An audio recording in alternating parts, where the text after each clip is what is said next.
Avec Anne Berger. Bonjour Anne. Le temps que vous vous installiez, nous allons faire donc un premier bilan du plan autisme, mais déjà peut-on rappeler de quoi il s'agit? Alors ce plan autisme, troisième du nom, c'était d'abord de l'argent, beaucoup d'argent, 205 millions d'euros. C'était aussi un ensemble de mesures à appliquer d'ici 2017. On est à mi-parcours. Et que prévoyait ce plan justement? Alors beaucoup de choses. D'abord une amélioration dans le diagnostic d'autisme. Pourquoi? Eh bien tout simplement parce que plus ce diagnostic est posé tôt, plus la prise en charge va se faire rapidement et plus elle va être efficace. Or, il faut savoir qu'il est posé en moyenne aujourd'hui à 5 ans et demi et c'est ça que ce plan devait changer avec des repérages dès 18 mois. Mais comment? Alors tout simplement en mettant en place dans les départements des équipes pluridisciplinaires de repérage ou de diagnostic précoce, des professionnels formés bien évidemment.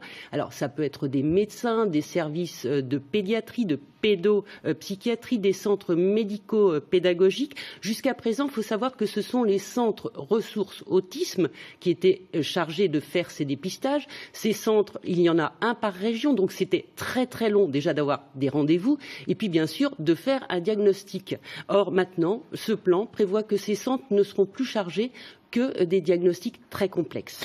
Plus de personnes habilitées à repérer, à diagnostiquer, c'est bien, mais après encore faut-il une prise en charge adaptée. Eh oui, et puis c'était vraiment l'urgence parce qu'il faut savoir qu'une personne atteinte d'autisme sur 5, en tout cas c'est ce que disait le plan au moment de sa présentation en 2013, une personne atteinte d'autisme sur 5 n'est pas prise en charge dans une structure spécialisée ou n'est pas prise en charge du tout.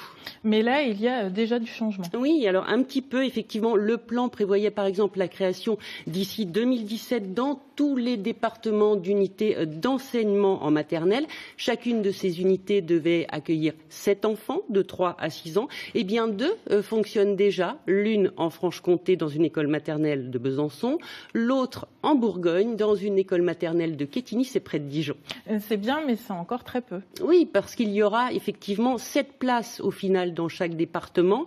Et ça fait grosso modo 700 enfants pris en charge dans toute la France quand il naît chaque année 7 à 8 000 enfants atteints de troubles autistiques. Le plan prévoyait aussi davantage de capacités d'accueil pour les structures spécialisées. Là où en est-on? Alors, on avance, là aussi, toujours pour les enfants et les adolescents, en Bourgogne, avec 21 places dédiées en IME, créées depuis 2013.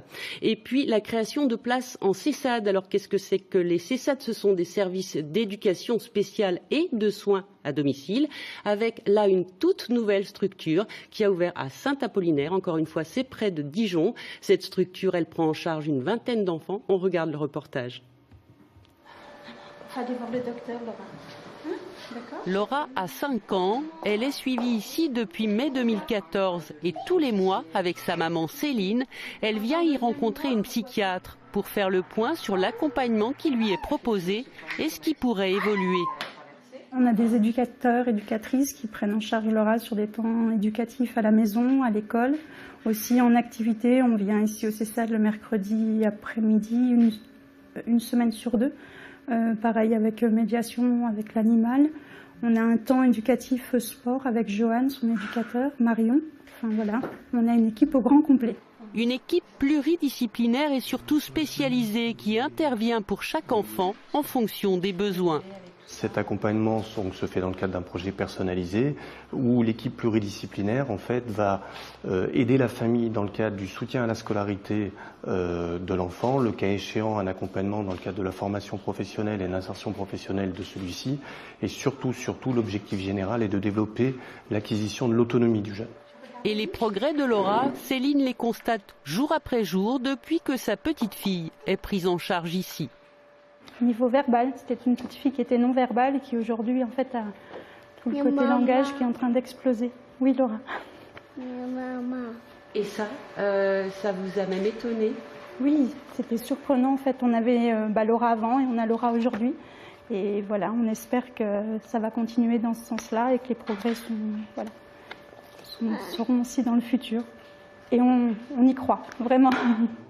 Comme Laura, une vingtaine d'enfants et d'adolescents sont suivis par les équipes de ce nouveau service. Une deuxième structure du même type doit ouvrir d'ici la fin de l'année en Saône-et-Loire. Voilà, et pour être précis, Muriel, il y a aujourd'hui 85 places dédiées en CESAD et 147 en IME en Bourgogne. En Franche-Comté, une étude de besoin a été lancée. On n'en connaît encore pas les résultats. Ce que l'on sait, c'est qu'en 2013, il y avait 278 places dédiées dans la région, tant pour les enfants que les adultes autistes. Pour les adultes, où là, la situation était presque plus qu'alarmante par rapport aux enfants. Oui, avec un manque de structure criante, puisqu'on sait que des adultes autistes se retrouvent en hôpitaux psychiatriques alors qu'ils n'ont strictement rien à y faire. Ils restent aussi parfois chez leurs parents sans aucun suivi. Pourquoi ? Eh bien simplement parce que certaines personnes aussi ne sont jamais diagnostiquées. Alors le plan autisme prévoyait dans toute la France 1500 places supplémentaires dans des maisons d'accueil spécialisées, des foyers d'accueil médicalisés, des services d'accompagnement pour adultes handicapés. Et dans nos régions ? Alors, pour la Franche-Comté, là encore, je n'ai aucun chiffre précis puisqu'on attend toujours les résultats de l'étude de besoin. En Bourgogne, il y a aujourd'hui 171 places en foyer d'accueil médicalisé. Les crédits du plan vont permettre d'en créer 28, mais d'autres adultes pourraient aussi être accueillis, par exemple en ESAT ou en foyer occupationnel. À condition que les personnels soient formés. Oui, bien évidemment. Et le plan prévoyait là aussi des formations. La formation de 5000 personnes professionnelles du secteur social ou médico-social. Ces formations, elles ont commencé en Franche-Comté. Un plan de formation a été mis en place en Bourgogne. Ça devrait démarrer à la fin de l'année. Et effectivement, les formations, c'est la clé. Il ne suffit pas d'ouvrir des établissements spécialisés. Merci Anne. Et justement, avant de refermer cette chronique et pour être totalement complet dessus, direction Lyon à Champcevrais. Le premier